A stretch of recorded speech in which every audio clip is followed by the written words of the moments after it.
Howdy folks, Luke Simons with you. Back to the Basics 101. Always be careful what you say when no one else is around. Why? Because you're always listening. My father always says,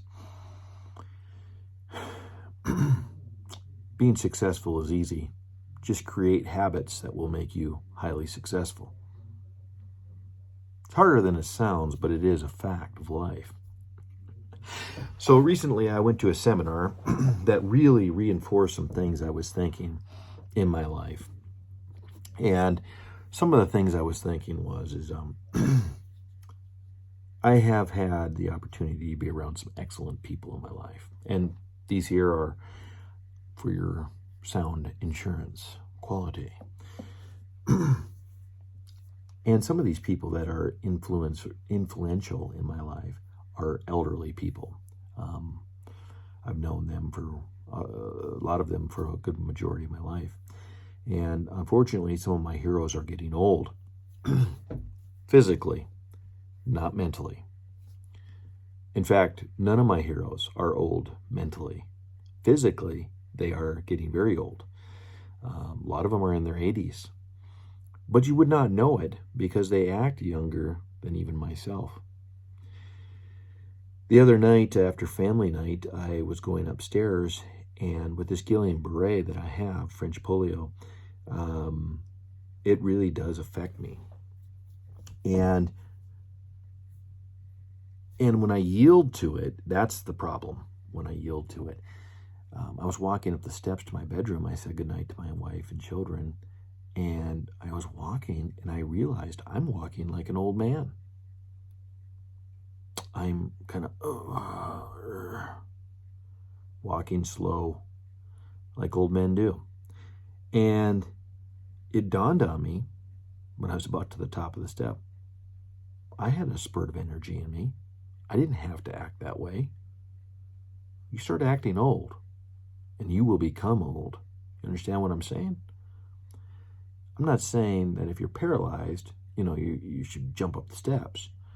But I do have a breath of life in me. Recently, I bought a skid steer. And on the ranch, things are just falling around my ears. The last 6 years, I've just not been myself. I am not physically able to do things like railroad ties. I can't pick up a regular post. I just have no energy. I have no strength in my body. When I do these things, sometimes even climbing up steps, I feel the life drain out of me.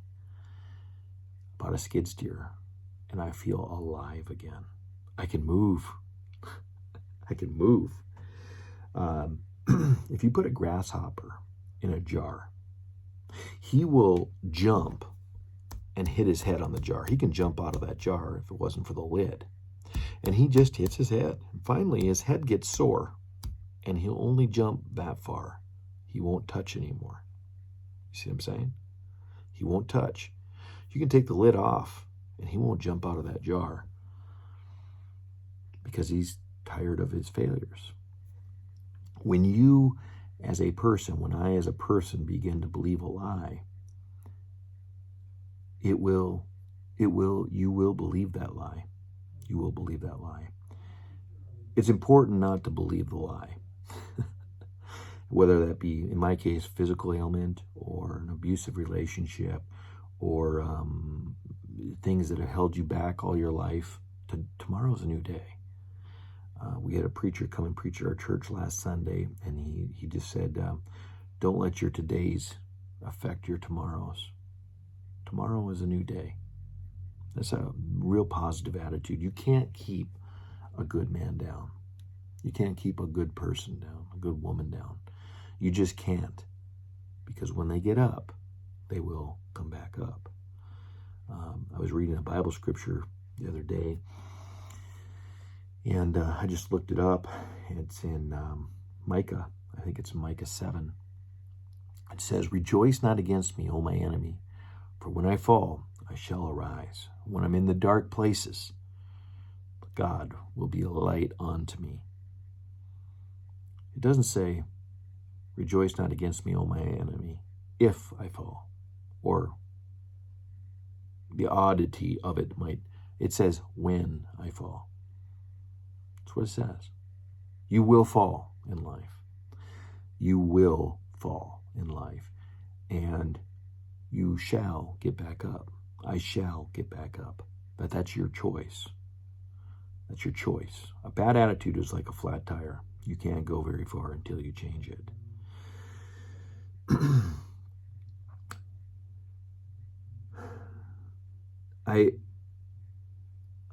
I see so many people become old before their time, and it concerns me that I'm doing the same thing. When you see highly motivated people, I heard one guy say it this way, successful people, being successful is just a matter of luck. Ask any failure. I had a guy in my shop today his dad is very highly influential, high energy, and a good businessman. And his son said, nowadays, the only risky thing that people do is text and drive. And I thought, I like that. I'm going to use that saying because that is the truth of it. That is the truth of it. I don't want my setbacks to set me back. I want to move past that. If I see somebody doing something that I cannot do, I want to challenge myself to do those things. While there is life, there is hope. While there's breath in my body, I can do something. See, my strength isn't here anymore. The strength is here. That's what makes us stronger than a polar bear, than a grizzly bear. I, as a human, have the ability to take that rifle, to take that pistol, to take that old African spear over there, and take on an African lion which can crush my head by his massive jaws. Intelligence. Be intelligent. Don't buy into the lie. The oppressor, the evil one, wants you to fail. Sun Tzu, the author of the book Art of War, said, to defeat your enemy is simple. Never go on the battlefield with him. If you beat your enemy in his head, you will never have to see him on the battlefield, Sun Tzu said. Think about that. Think about that.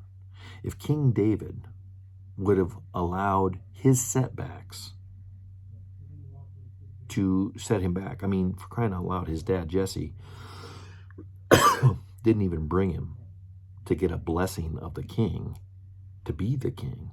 He didn't even consider him to be the leader. He could have had that as a setback, but there was something in King David that just wouldn't quit. He'd fail miserably. He was a murderer, an adulterer. But there was something in him that just was, that you couldn't, he had a bulldog determinedness to hold on. You know, they say a bulldog, the reason why its nose is back behind its jaw, it's one of the only dogs to do that. Pit bull, bulldog, fighting pit dogs. Because they can hold on and still breathe through their nose. Wolf can't do that. Wolf can't do that. No other dog can do that. Their noses are set back behind their jaws. They're like a what is that fish that can eat, it's piranhas. They're like piranhas. They're just vicious. I'm telling you, be strong. Be courageous. Don't let the enemy defeat you before the battle even starts. That's just even setbacks. As far as, you know, you had Gandhi. Gandhi is one of my heroes. Gandhi was fighting the greatest empire in the world, but he wouldn't be shut up. He had no guns, had no weapons. The only thing I will say about Gandhi is, you know, he didn't go up against Joseph Stalin, because Joseph Stalin would have just eliminated him off the face of the earth. But he fought a battle because he just wouldn't give up. He would stand his ground and not back off. Dr. Martin Luther King, same thing. He was a gentleman. He was a gentleman. Yeah, you can say negative things about him, I suppose. Before you attack people so heavily, just remember, judge other people how you want to be judged yourself. That's a pretty good rule of thumb, and it's scriptural. When you start judging people, I always look at people's good traits as well. That's the thing about history, is you can take history. You may have had a real piece of work as a father or a mother or something, but you know what? They might have taught you how to work well. I know a guy real well, comes in here, his dad is a cult leader. He'll tell you that. And just weird how he grew up. And he said, as bad as my dad was to me, he taught us all how to work. You can take and glean good information from bad people. And you can also learn and glean from their bad mistakes as well. But being bitter, it will destroy you. I heard one man say it like this.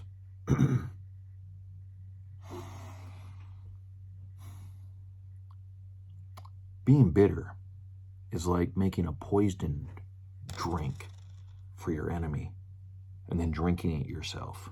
Because your enemy doesn't give two hoots about you. He doesn't care about you. Nor will he. If you were abused as a child, sexually, physically, mentally, the person that did that to you, they probably don't care about you. So you can get bitter towards that person, but what does that do? You know what you need to do? And I've done some of this in my life. You just say, I feel sorry for them. They justify that. How sick do you have to be to do something like that? I mean, what happened to me politically, I'm not mad or bitter towards these people. I'm saddened, deeply saddened, that they would feel that threatened to lie on that scale. But I have no bitterness towards them. I can't find in my heart to do that, because I won't be bitter about it. Bitterness not only will destroy you, but it can destroy your children, your wife, wives, all of your wives, because I've seen it many times. People get divorced. You need to get over yourself.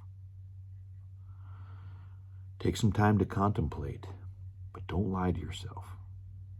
Why do I think this way? When I took my first Constitution study class, I thought I knew something about the Constitution, but the truth was I never read it. Back in 2007, 6. And I took my first Constitution study class, and the guy would say, that's a really nice opinion, Luke. Where did you come up with that opinion? And I realized real fast, I didn't know what I was talking about. Be careful what you think. Love you all. Hope this little video helped you today. And, pray for me. I'm a flawed man, but through God's grace, all is well. And you know what? We were chosen for a time like this. This is the time to shine. This is our finest hour. Be strong. Be courageous. Think big. The sky's the limit. The sky's the limit. When you say you can't make money, why is it that other people are coming to this country every single day and becoming multimillionaires, and they don't know English, and they don't have vehicles, and they're driving a vehicle maybe that's like 1970s, 80s? No, you can do this. Snap out of the commonplace of your thinking and open up a new realm of how I can do this. I'll end with one story. I already tried to end once, but this is interesting. A shoe salesman was sent to Africa in the 60s, I believe, early 60s or early 70s. And he phoned home and said, hey, bring me back. These people, they don't wear shoes here. Later on, I think in the late 1970s, the same company sent another salesman there. And he said, send me boatloads of shoes. These people don't even know what shoes are. See the difference? One was thinking, how can we do this? The other one was thinking, this can't be done. Shoes are a good thing. Love you all. May the Lord guide keep you. This is Luke Simons. Happy trails.